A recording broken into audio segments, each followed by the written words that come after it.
If you're new to the channel, then welcome, and if you're returning to the channel, welcome back. I just want to say a quick thank you to you for tuning in. I play a lot of video games, and when I was younger, as a kid or as a teen, I played an extraordinary amount of video games. I especially enjoyed video games where having to gather resources to either build or buy things were some of the main focus.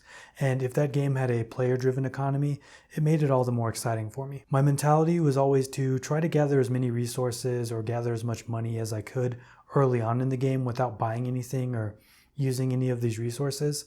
So that way later on in the game, I could buy or build anything I wanted to, and it just allowed me a lot of freedom in the game. For example, when Animal Crossing came out on the Switch, I think I spent the first week or two just collecting as many items as I could, selling everything, and trying to build my island in a way that would make it as profitable as possible in the long run. For some reason, this is just how I like to play these types of games, and it works out for me in the long term. It just makes it more enjoyable for me, I guess. Now, I know at this point you're probably wondering what video games has to do with saving money or any tips and tricks that might be involved with that, which brings us to today's video.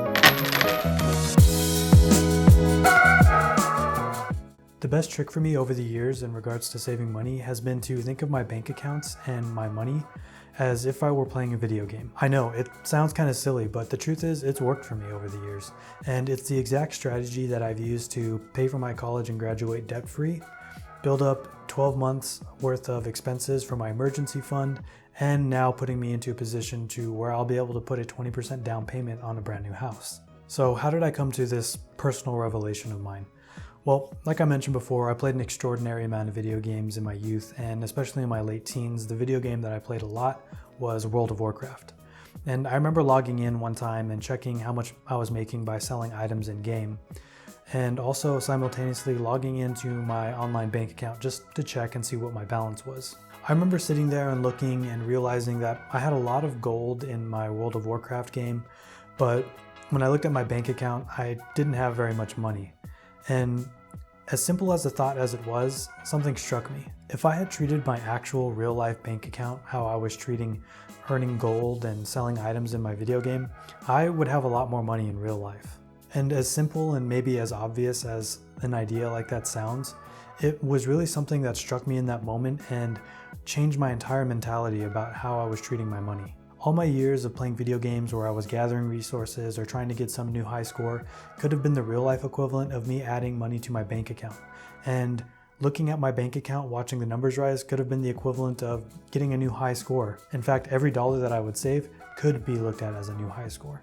And when I really started thinking this way, it made saving money fun and addicting. Watching my account grow was, like I said, looking at a new high score in a video game for me. Now, maybe you don't play much video games or any video games at all, and this analogy doesn't really work for you. That's okay, because really the video games for me were just something that I could understand and personally relate to that was the catalyst to change my thinking. And that's the real trick here. It's that you have to change your mindset and your perspective when it comes to handling and saving money. Learning to save money is not just following a guide online or even a YouTube video that tells you just do X, Y, and Z and you'll be rich. If that was the case, then everyone would already have well-funded bank accounts and have achieved whatever their personal vision is of financial freedom. But the reality is saving money and handling money in general is really difficult, and even more so, it can be difficult to change your personal finance habits. That's why an important piece regarding saving and learning how to manage your money is really changing your mentality and really deconstructing and rebuilding how you think about things. This is something I definitely struggled with early on, and in fact, I don't think I really had a vision or an idea or even a strategy implemented when it came to handling my money, especially in my early working years. Of course, I knew the basic ideas and advice that everyone offers and tells you, things like it's important to save money and you should get started investing early, or you don't want to live paycheck to paycheck. Things like that. I mean, it is helpful advice and it does apply to a lot of situations, but if you don't first have that mentality, that mindset that it comes to wanting to make some real changes when it comes to your finances, it can be really hard to implement that advice, and it can be hard to achieve success in any of your personal finance goals. I knew that for me early on, I came to the realization that if I wanted to achieve any of my goals, that it came down to changing my perspective and changing my mind about how I was viewing things. And for whatever reason, it just happened to hit me that one night when I was playing video games and looking at my bank account at the exact same time. And once I applied this new thinking and this video game strategy, it really helped everything fall into place. So my advice to you is this: realize that saving money is not a simple top 10 tips guide or even a YouTube video like this. It's changing your mindset and finding the method that's going to allow you to actually want to save money and do better with your financial habits. Now, just by the fact that you're here, you're already exploring that idea of what it's going to take to change your mindset when it comes to personal finance. So I'm not just going to leave you with the philosophy of saving money.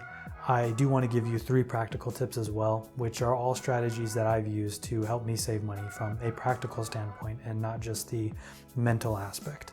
These tips and tricks were the practical things that I used after I felt like things fell into place for me mentally. And they're still things that I use to this very day. So let's take a look at them. Number 1 is to dedicate a certain amount of money each time you get paid to go directly into your savings account. This is especially easy because everything in online banking can just be automated.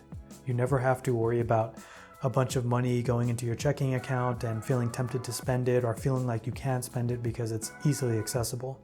Instead, you just say, hey, every time I get paid, I'm going to set aside this certain amount that goes directly into my savings account, and I never have to think twice about it.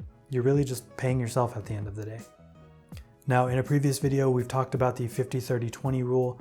For those of you who might not know or not see that past video, 50-30-20 rule basically just says 50% of your money that you earn can go to your necessities, 30% can go to extracurricular spending, and 20% should go into your savings.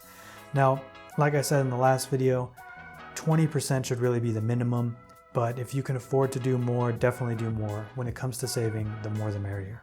Number 2 is one of my other favorites, which is always setting goals for yourself. Goals are a huge part of accomplishing anything in life, and with personal finance or saving money, it's really no different. Challenging yourself with short, medium, and long-term goals can be a big driving force for how much money you save, as well as just overall improvement on how you're spending and viewing your money. So with that in mind, I'll give you 3 goals that I used to and actually still use to this day when it comes to saving money.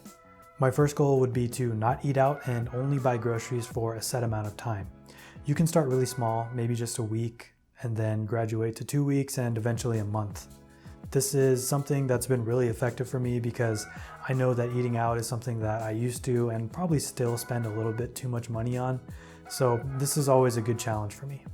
Even by just starting out with a short-term goal like a week, you'll be surprised, especially if you eat out regularly, at how much money you'll save just by buying groceries and making meals for yourself.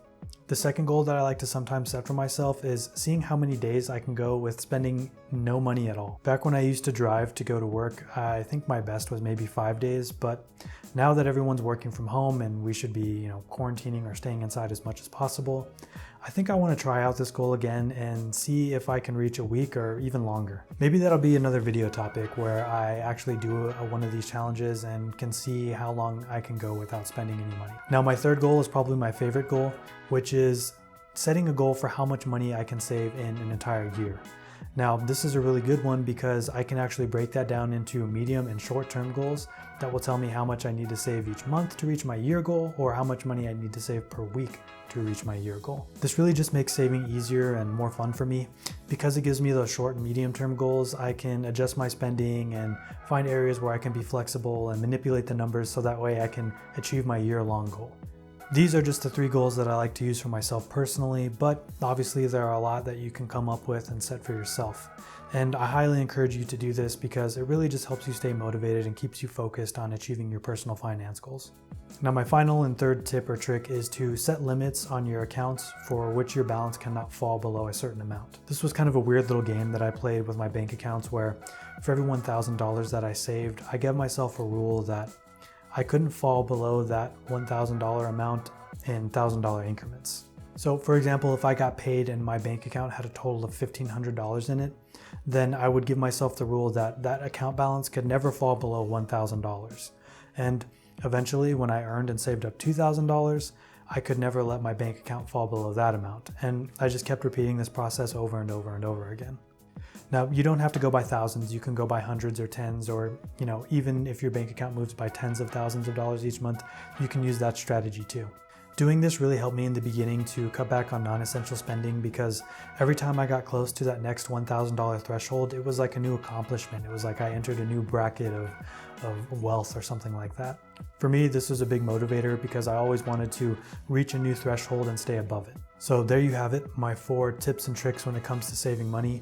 Obviously, the big one is just getting motivated and changing your mindset on how you approach your finance goals. Number 2 is setting aside a certain amount of money each month to go directly into your savings account. Number 3 is making sure that you're setting goals, short, medium, and long term. And last, just set limits on your bank accounts that they cannot fall below a certain amount of money. As always, I hope this information was helpful. If you like content like this, make sure you like and comment down below. It's going to let me know that you want to see more. Subscribe to stay up to date, and I will catch you all next time.